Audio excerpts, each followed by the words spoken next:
Hi, it's Philip here from TopspinPro.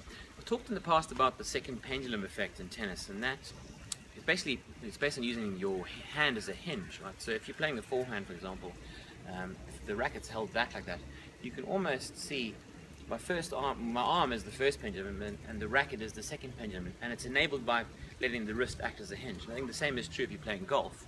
You know, the club is held back, and then there's the sort of release through contact, and the club moves to about 180 degrees with the hands hardly moving.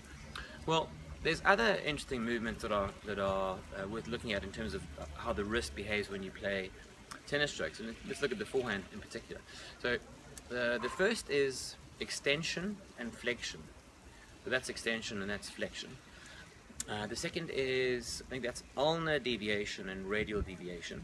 So your hand does that, left to right. And then there's supination, and what's the other one? Supination is this way, and pronation is this way, that rotation of your sort of forearm.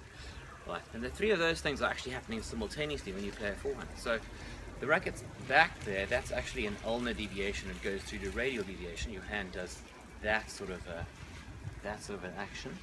At the same time, your wrist or your forearm is rotating through the shot. So that goes through supination. And also, when you start the swing, your wrist is really held really far back in extension, and it goes through, not quite to flexion, doesn't go the whole way past, but it sort of gets closer to neutral. So those are the three sort of movements of the wrist when you play a forehand and a backhand. I'll post an image of those so you can see those in the comments, so it's a bit clearer.